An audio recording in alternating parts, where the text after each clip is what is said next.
যুক্তরাজ্যে ভ্রমণের মৌসুমে অনেক ব্রিটিশ নাগরিকই ইউরোপ সহ বিভিন্ন দেশে ছুটি কাটানোর পরিকল্পনা করছেন। তাই ভ্রমণের আগে পাসপোর্ট সহ সব গুরুত্বপূর্ণ নথি ঠিক আছে কিনা তা নিশ্চিত করা এখন খুবই জরুরি। ব্রেক্সিটের পর নতুন নিয়ম চালু হওয়ায় ইউরোপীয় ইউনিয়নের দেশগুলোতে ভ্রমণের ক্ষেত্রে পাসপোর্ট নিয়ে কিছু বাড়তি শর্ত মানতে হচ্ছে। নতুন নিয়ম অনুযায়ী কোনো ব্রিটিশ নাগরিক যখন ইউরোপীয় ইউনিয়নের কোনো দেশে প্রবেশ করবেন তখন তার পাসপোর্ট অবশ্যই সেই তারিখের 10 বছরের কম সময়ের আগে ইস্যু করা থাকতে হবে। পাশাপাশি যে তারিখে তিনি দেশটি ছেড়ে ফিরবেন সেই তারিখের পরেও কমপক্ষে 3 মাস পাসপোর্টের মেয়াদ থাকতে হবে। এই শর্ত পূরণ না হলে অনেক সময় যাত্রীরা বিমানবন্দরে সমস্যায় পড়তে পারেন। এদিকে পাসপোর্ট আবেদন ও নবায়নের খরচও বাড়তে যাচ্ছে। আগামীকাল 8 এপ্রিল থেকে যুক্তরাজ্যের ভেতর থেকে অনলাইনে প্রাপ্তবয়স্কদের স্ট্যান্ডার্ড পাসপোর্টের আবেদন ফি 94 পাউন্ড 50 পেন্স থেকে বেড়ে 102 পাউন্ড করা হচ্ছে।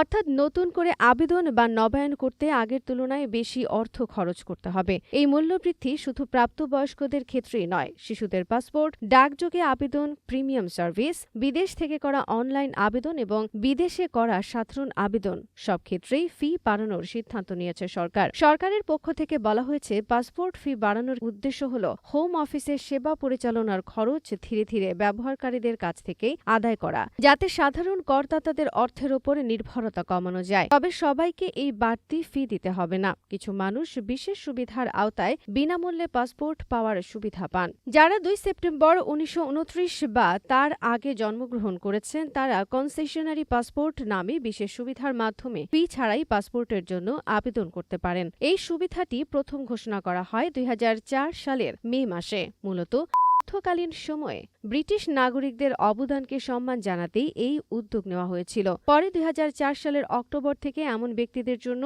10 বছরের মেয়াদের কনসেশনাল পাসপোর্ট দেওয়া শুরু হয়, যারা প্রথম ও দ্বিতীয় বিশ্বযুদ্ধের সময় জীবিত ছিলেন বা সেই সময় অংশগ্রহণ করার মতো বয়সী ছিলেন। বর্তমানে এই সুবিধা পাওয়ার যোগ্য ব্যক্তিদের বয়স সাধারণত 96 বছরের বেশি।